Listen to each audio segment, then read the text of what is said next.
Hello viewers, 4DIYers here with another tutorial video for everyone. In this particular video here I'll be doing a demonstration on how to replace a sway bar link. Don't forget to check out my website at www.4DIYers.com or click on the link in the description below. If you have enjoyed this video, don't forget to show your support by giving me a thumbs up and subscribe to my YouTube channel. Towards the end of the video, in celebration of my 25,000 subscriber milestone, I will be doing a tool giveaway along with decals. So be sure to keep watching for those details. If you remember, I released a video a couple months back on how to replace a sway bar link, but that was a ball joint style. This video, however, covers the other style found on some other vehicles. This particular vehicle I am working with here today is a 1998 Ford Ranger. For this, I have elevated the vehicle and removed the wheel for better access.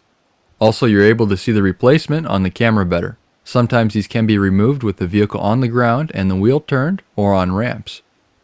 Here's the sway bar, control arm, and the sway bar link, which is connected to the two components. Normally the bushings will wear out over time, but in this scenario the center bolt broke. In this situation the center bolt broke on the other side, therefore both are being replaced. In the case that the bushings are worn out, you will hear a clunking noise when you're driving the vehicle and see that they're loose. First, I'll start by removing the top bolt, pick the correct socket, and then remove. When removing this bolt, you will need to ensure that there is no tension on the sway bar, as we don't want it popping back at you. I do have an axle stand to take the weight off the suspension to control the tension on the sway bar. So this bolt was definitely past its lifespan, as it broke during the removal quite easily. Next, you will be removing the nut connecting the link to the control arm. You will need to gain access to it underneath, which I'll give you a better view in a moment. Considering it's a threaded stud, you may need a deep socket for this. While this is spinning, I will need to hold it in place using interlocking pliers. Yours may have a spot to hold it using a wrench, but this will vary between designs. After the nut has been removed slightly, you can see its location under the control arm. Once the nut has been removed fully, the link can then be taken out of its position. The bushing does slightly interlock the sway bar from its age, so the control arm will need to be dropped slightly. Now it can be removed. It may take a little force as the rubber on the bottom side is stuck in place. Finally, here's the old link. Here's the new replacement link, which is slightly heavier design than compared to the original one. The main bolt which holds the assembly together. How the assembly installs together. First the metal washer. Now the rubber bushing, and after that will be the control arm.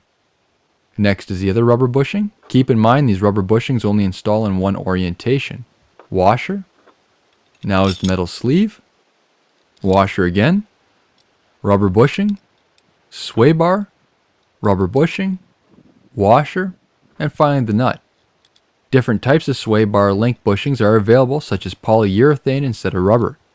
They will give you a slightly different feel handling wise, as they are stiffer, so this might be a consideration if you're wanting an upgrade over OEM. Install the new sway bar link with the washer and bushing pre-installed.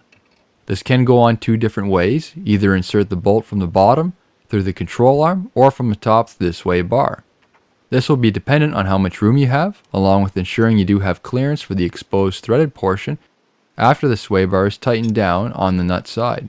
Install the bushing, washer, and then spacer sleeve. Next the washer and then the bushing. Install the bolt through the sway bar and finish up with the bushing and washer. And then finally the nut. If you do have a problem starting the nut as there isn't enough threads exposed, try adding some tension on the link by jacking up the control arm. Now tighten down the assembly. Tightening procedures may vary between sway bar designs and materials. You may need to tighten up the link and stop until the rubber bushing starts to expand. Tighten and then back off a turn, torque to certain specifications, or tighten while the vehicle is on the ground. After the link has been tightened up, then reinstall the wheel and you're done. After about 500 kilometers or 300 miles, I would highly recommend visually inspecting the newly installed sway bar links to ensure that they are tightened correctly, as the rubber bushings may settle over a certain period of usage. Now, in honor of reaching my 25,000 subscriber milestone, I'd like to give back to my supportive community. Thank you to all my supporters for making this possible. This is a DeWalt 37-piece screwdriver set, which comes in a tough case container and is a $40 value. In order to enter, be sure you are a subscriber, leave a comment below on what project you are working on or might be working on in the future, be sure to like this video and share it on your social media pages. This contest is open to all my subscribers around the world. To make things a little more interesting, you can increase your chances of winning by following the instructions on my Facebook page as well. The link to my Facebook page will be included in the description below. Winners will be contacted 1 week from today on either YouTube or Facebook. 2 contestants will be picked. Along with this toolkit, you will also receive a couple decals. Be sure to stay up to date with my latest videos. Subscribe to my YouTube channel by clicking on the button below the video. This concludes the rest of my video. Be sure to give it a thumbs up, and if you have any comments or questions, please feel free to post them. Thank you for watching.